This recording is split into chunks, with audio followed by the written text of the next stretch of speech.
On today's episode, we're going to talk about the 3 C's of home buying. It's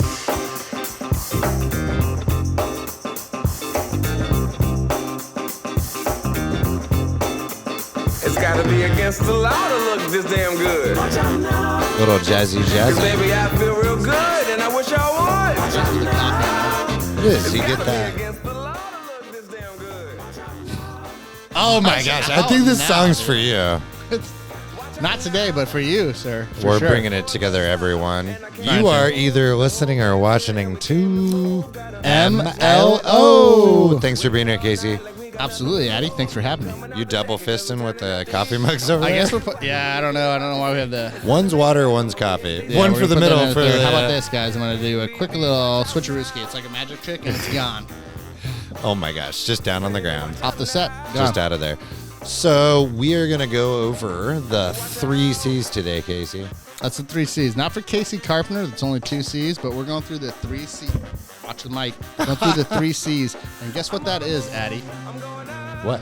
I'm going to tell you exactly. I'm going to quiz you. I know what they are. You're going to quiz me. It's going to be compensation, credit, and cash to close. These are big ones, everyone. So, yeah, in all seriousness, we always open up nice and fun here on the MLO show, but this is a really nice 1, 2, 3 steps. So if you are considering buying, refinancing, selling, making a move, there's been a lot of changes from what people need from their homes now. So the 3 C's is a really nice way to go through kind of some checkbox. So let's put in the terms of maybe you got to service your car, right? We all rolled up to that, the oil change spot, right? Jiffy Lube. And they're going to, we're going to do your 47-point check here. And then they come back and tell you. So this is a 3-point check. This is something that I go through with a lot of people just on the phone without filling out an application, without pulling credit.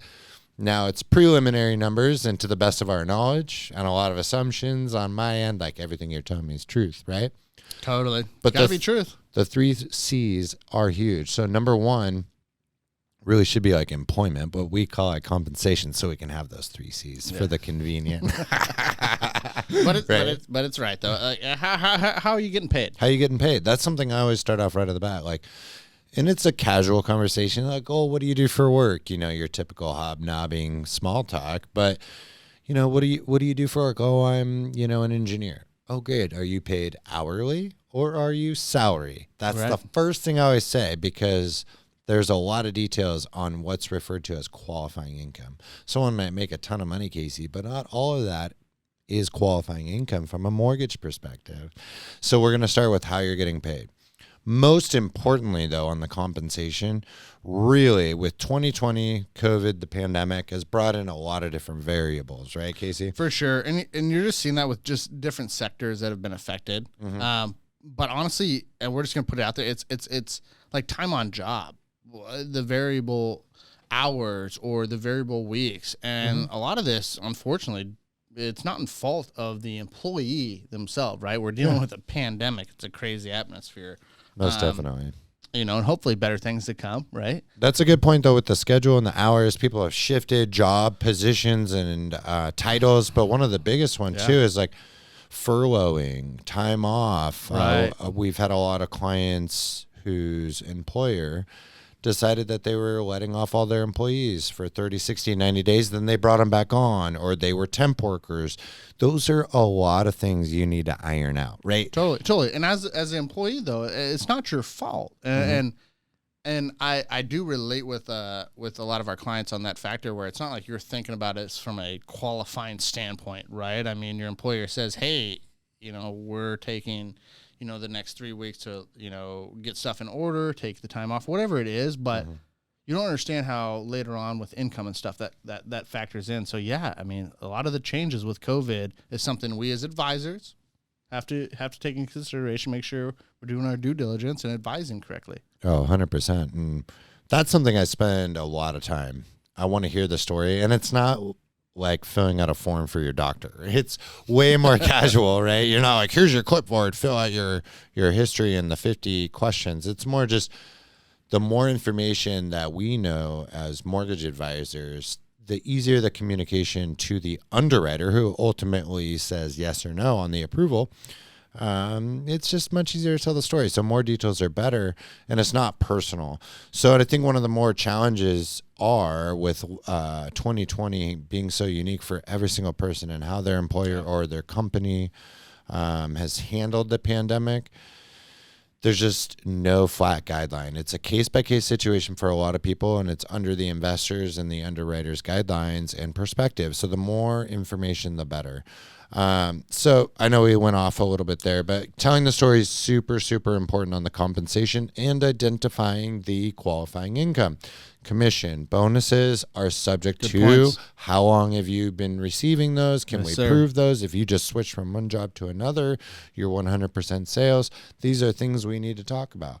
So the compensation structure or your employment, number one. Lastly, before we go to number two, you can never reach out too early if you're self-employed right now, because self-employed, there are so many moving variables with tax returns. We're now in, filing 2020 returns. Your You're schedule getting that is window period where it's like, how do we see that last year, right? Because we haven't filed taxes yet. Yeah. So you want to be proactive. We want to be analyzing those tax returns because it's way more complex. There's a lot of great business owners that were unfortunately impacted for short-term shutdown, right? True. Your retail front, a spa or a restaurant, Absolutely. all those were really impacted. So we need to talk about it earlier than later. Unfortunately, we get way too many calls morning of putting in an offer. Even or your contract. benefit packages, guys, that they're putting in place for us. I mean, we're all for trying to help everybody get out of the current situation or help our small business owners and stuff. But PPE loans, different stuff like that, anything that's out there, it's all just taken into financing considerations. It's very important to just tell the whole story. Yep. Every detail, whether you may think it's important or not, could be important in the loan process. Yeah, the details is a great point there, Case. Rolling, though, to back it, I just think you got to start earlier. I know that probably sounds super long-winded, but getting us those tax returns and letting us use our team, our resources, and our tools to analyze those tax returns and identify the qualifying income. Because say you don't have enough or something came up that was unknown from the consumer standpoint, we can create a plan and get you put together. Like, hey, we need to work with your CPA to verify A, B, and C. Absolutely. And when you're in markets where it's super competitive or you don't have inventory going on to where it's like, there's abundance, right? It's a shortage of inventory. Being the first one to the scene, the first one with the offer and maybe, or, early to the table, however it is, it's important to have that stuff already planned out ahead of time. How much income you're qualifying for. At the end of the day, what you are pre-approved for, what you can buy for, and it's all hashed out because this, as we're seeing across the country, not just here in Pacific Northwest, but competitive markets, right? So those details being early on helps a lot because sometimes it might take longer to pre-approve your situation than it could be the next client just because of your details and the rules and the guides we have to follow. Yeah. I'm like holding back because I don't want to just run off and lose everybody that's watching or listening to the MLO show right now. But get in the conversation early because that just allows for you to be flexible and create a plan. Additionally, to your point, Casey, with how competitive the market is, sellers or listing agents that we refer to them are vetting. Oh, are you pre-approved? Not the diluted pre-approved, but have you collected and reviewed bank statements and tax returns and P&Ls, things like that. So we have our license on the line and we are truthful, but we want to represent you to have your best shot in a very hot market. So that kind of rolls over to the proactive side to number two, the credit aspect, the second C, right? Yeah. Credit. So that's kind of obvious. A lot of people, Case, are like, oh, I'm not ready to pull my credit. And I think one of the biggest things to know is typically when you run your credit, you have about 90 to 120 days till that credit report is still good, meaning you don't need to run it again. A lot of people don't know that. Exactly. For the listeners out there, so you have 90 to 120 days before that credit report. Depending on the company, Depending on the company, before you have to re-pull a new credit report. Yeah, and I think one of the biggest things are if you've got a colorful past, as I like to say. A rainbow past. Yeah, a rainbow past, or your journey has been long walked. You will definitely want to have the credit conversation. Mainly for the obvious, but also because over the last 12 months, the pandemic has impacted the way that mortgage companies and investors are pricing out risk, which means, say back up 3 years ago, the impact, the higher interest rate for maybe a lower credit score is a lot higher now than it was. And it's really because investors and mortgage companies need to round out their portfolios, or it's like the good driver, bad driver. You notice like your teenager has really high auto insurance. It's almost the same for mortgage. So the only way to show your driving record in the mortgage world is your credit score. Totally makes sense. It's almost like striving to hit that 26-year period as an early driver, right? You don't have any backing. You got to show you got some history. You got to show you've done it right. You made the right choices, right? Yep. So you can start from, either a lower credit score. We've all talked about these journeys if you've been watching MLO Show, but credit's important. It's an important detail. It's one of the biggest controllables in the process, actually. A lot of people focus on like, oh, is the market going to crash or is it going to continue to go up? I want to get a great deal. I'm going to do a flip. They're thinking of all these things to try to save $1,000, $2,000, $3,000, $10,000 in a really hot market. And but really your main controllable, though, is the credit, because that's going to impact your monthly overhead on the mortgage note so much. Number one being that interest rate, of course. However, number two, the less spoken of, less obvious, is mortgage insurance. And I think I just want to pause for a second so the viewers and listeners can grab that point. Like there's a lot that goes into it, like interest rates or monthly payment or your down payment or where you're buying, the schools your kids go into, your job. Maybe something has happened and you are aware of that. You had to change jobs or whatever it is. But a lot of people forget about one of the most important details: the credit. The credit's really big. The credit. I mean, it could be, or there's just something hanging out there from years past that you forgot about. That could come up, you know what I'm saying? And it's just, it's a very, credit's an important detail. So it's something to at least, that's why when you're jumping on it early, like Addie has mentioned, you're early on in the process, that helps you alleviate any things that you might not know about that comes up. Yeah. And there's a lot of things you can do proactive, because there are many people that it's going to take them longer to get into contract because of a hot market, or maybe they're trying to do this late in the summer when their kids aren't in school. So you have time to work on things that will impact your monthly payment down the road. For a quick example, mortgage insurance, going back to it, on conventional loans, the impact of your monthly mortgage insurance, which is the premium that is a part of your monthly payment if you have less than 20% down and you make it a monthly cost rather than upfront. Very, very common. A lot of people do this. Right. Is heavily weighted on credit score. To give you an example, I pulled a mortgage quote at a $500,000 sales price just yesterday, 5% down. In the difference between a 675 credit score for this scenario and a 770 credit score, the 670 monthly premium was $395 and the 770 was $89 a month. Almost a $300 a month impact. That's a good car payment. Yeah. That is unreal. Guys, $300. And check this out, Casey. A lot of people who are really focused on getting a deal in their home say they're going to squeeze and negotiate. They've got the best people on their team to save $10,000. And that's great. Saving money is great. Getting a great deal is fantastic, right? However, $10,000 in savings of the negotiated sales price on a 30-year fix typically only moves your monthly payment $40 to $50. Boom. So you just spent time, effort, and diluted the impact of your offer for $5,000-$10,000, which only moves that payment $25 to $50, versus that unfortunate anchoring credit score costed you almost $300 a month. Why are we focusing on it? Market forecast, predicting whether it's going to go up or down, and then negotiating in one of the most competitive markets in real estate history. Cool. When really, if we were proactive, we had a clear understanding of what our credit score was, we could have a 30, 60, 90-day plan to get you in a higher credit level and more impactfully lower your monthly payment. And what overall helps you more, guys? Is it just negotiating on that $50 a month, or is it the $300 a month? Right. And, I think it's almost frustrating, right, Addie? Yeah. Well, but you don't know what you don't know. And I think me and you breathe a lot about this. Yeah. Education factor. And it's reaching out, being advised, getting that. And how do you do that? For one?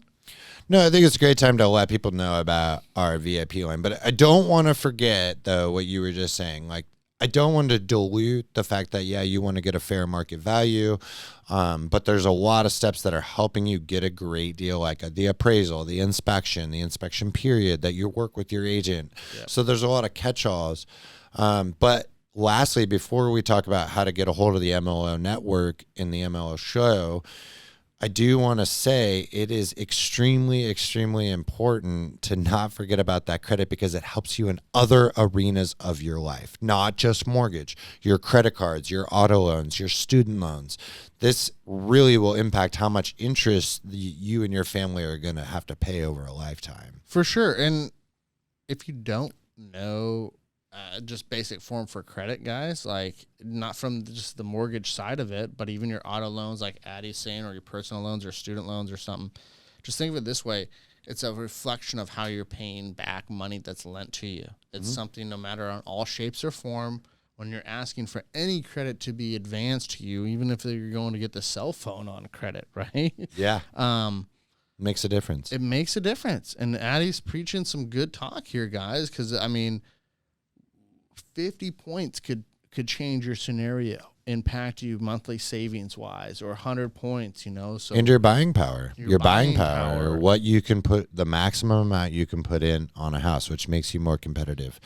So before we lose the crowd here, I think we should roll in and let people know the MLO show has an exclusive network. We have a VIP line that you can reach out to us either directly on the phone or through text, right, Casey? Absolutely. And I will start us off with that. And that number is 503-847-9038. Absolutely. So hit us up on that little line. Let us know. So it reaches out to our extended MLO show team. So Casey, myself, Brie Fisher, the mother of mortgages, more back-end people that don't hop on the show here, but fully support. We urge you, whether you're just thinking about it, whether it's refinancing, selling, or buying, we have a network throughout the entire nation, and we're located here in the Pacific Northwest. So we're here to answer any questions you have. So thank you for reminding me, because I often forget to share that number, Casey. So it's a nice way, and Addie already mentioned it, but I actually saw one the other day. One came through, and you hop on, we answer it right away. There's plenty of peeps ready to grab that number, but it's a good way just to get some questions that are out there answered. And that could lead us into the question of number 3C, right? Mm-hmm. And what is that number 3C, Addie? So the third C of the process of kind of doing your self-check and what we go through with our initial mortgage advising intro call, we'll call it. Cash to close. So this is something often overlooked. Cash to close is the term used on the mortgage side of how much money is it going to take to complete this transaction, right? So one thing that's overlooked the most is people go through either getting pre-qualified on the internet, or they even get pre-approved with some licensed mortgage company or advisor, but they don't understand a key component, which is closing costs and your prepaids if you're escrowing property taxes and insurance. Right. So that's going to change on a lot of different variables based on when you close, not only in the year, but throughout the month, what insurance you choose, what property tax assessment is on the property that you're looking, which changes to every house. So there are different buckets of closing costs. Now, it's important to know and be working with someone that's going to be completely transparent with you. Like, transparent. That is huge. A lot of people I've noticed, especially first-time home buyers, they're like, oh, I'm going to go 3% down, 5% down, and they think that that's all that they owe. Right. They think that is it. And they neglected to either communicate with their mortgage advisor and their agent that they actually don't have enough money to cover the additional $5,000, $8,000, $10,000 in closing costs. So there's a strategy that we have chalked up on a different episode of closing costs and that breakdown, but it is possibly more money than you think, and a lot of people are scrambling. But setting that aside, I want to talk about where the money's coming from, because that might have seemed really obvious, but one of the biggest hangs up is sourcing funds, right? Whether are you getting funds from a family member? Is it cryptocurrency? Ooh. I had a client that moved money over to crypto, and it's now wasn't eligible for this particular program. There's a lot of pieces, moving parts, parts. And something, you know, us as advisors always are looking at or considering, you know, and we try to preach it as much as possible, but for clients out there, you know, these rules and these guidelines change too. You have cryptocurrencies, you have different things that happen sometimes in stock market or different stocks, you know, or different. Yeah, say you just made 20 grand on GameStop. Right. You know, can you count that as income? Well, that's a whole different factor, guys. And the way I like to just preach it back to the clients is just think about it like this. I relate it similar, and we are mortgage licensed professionals. We are not CPA tax advisors by any means, but it's kind of like taxes where your rules and your laws change per year depending on what's coming into play, you know, policies, economic factors, whatever it is, right? Yeah. So it's a good analogy because every day, me and Addie, I can guarantee you guys, we are looking at the updates. We're looking at the current guidelines coming in, what has changed in income calculation or cash to close calculation, or what can be used for assets or bank or money. We are sitting there reading that to make sure we have the most current up-to-date information to advise you guys properly. But at the end of the day, everything you do does have a rule or guideline that must be followed. So is that, you know, was that money given to you as a gift? Was that money a cash deposit? Was that money from, you know, inherited assets? Whatever it is, this is stuff we have to look at, right, Addie? It's a super good point. And every loan program has a different way of sourcing funds. So the easiest way to do it, guys, is to know that this is how I put it in kind of casual conversation is for every dollar used in real estate transaction, it needs to be sourced, which means you have to show over the last 2 statement periods, which is typically monthly, sometimes quarterly, where all that money came from. So if it's not sourced and it's just, hey, payroll deposit, easy peasy, lemon squeezy, there's more of a story to tell. Yes, sir. So the more you're moving around money, the more challenging and the more paperwork from your end that is required. So it's best to just be upfront. Hey, one example might be, let's just role play. Hey, Casey, I have a Fidelity account, a Betterment investment account, my standard checking and savings, and my mom and dad are going to give me $5,000 for this. We have 4 different things. So what's really common is the consumer or the client, the home buyer, will just move all this money around all the time. Back and forth. All the time. Then they'll get Venmo because they sold this and they'll sold that. All of that moving constellation has to be brought in together and condensed on a storyline. And us and our team have to demonstrate to the underwriter where all the money came from. So it's much easier to be, hey, here are all my accounts. Wait. Have someone like myself or you advise you on the path of least resistance. Because often, you know, every consumer's heart's in the right place. They're just trying to help. Hey, I'm going to move all this money over to my checking. That way, when the cash to close, which is the third C, is due, it's just going to be an easy peasy transfer.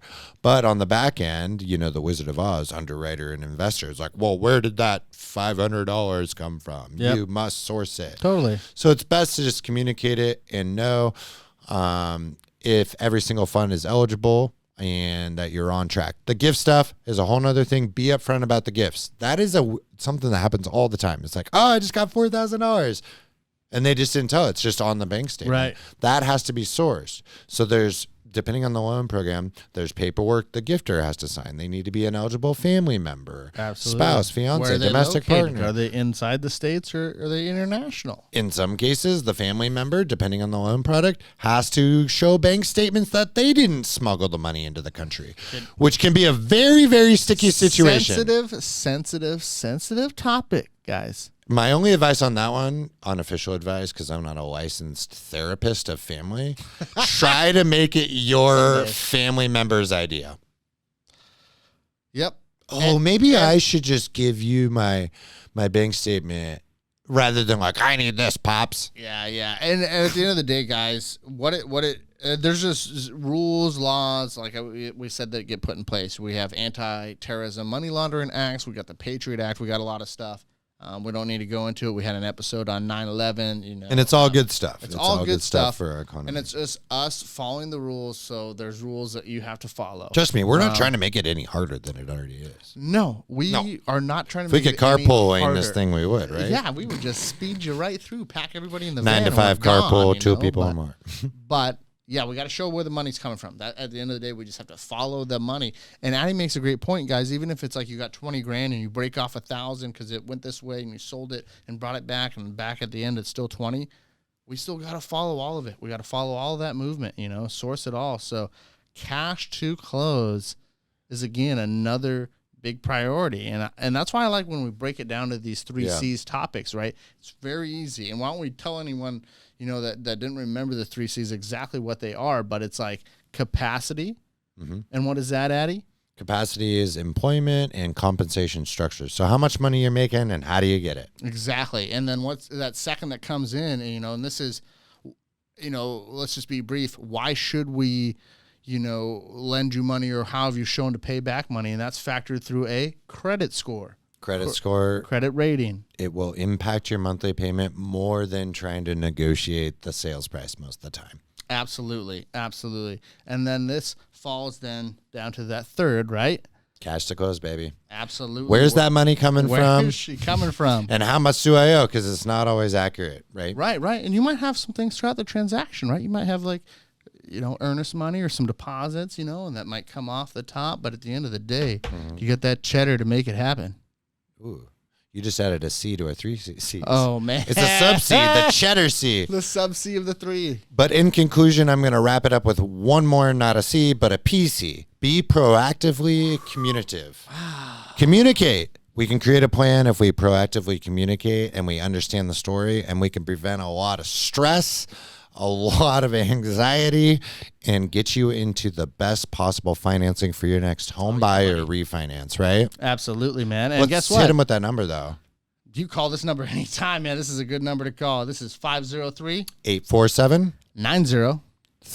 And once again, that is the VIP line, guys. It's a full extension to the MLO Show, the Modern Loan Officer team. We are here to support you. Any questions, whether you're in our licensed state or throughout the nation, we will connect you with a trusted advisor within the field, whether it's financing or mortgage. We got you back, right, Casey? Guess what, Addie? If you're timid to call that, shoot us out on a comment. We're on Facebook.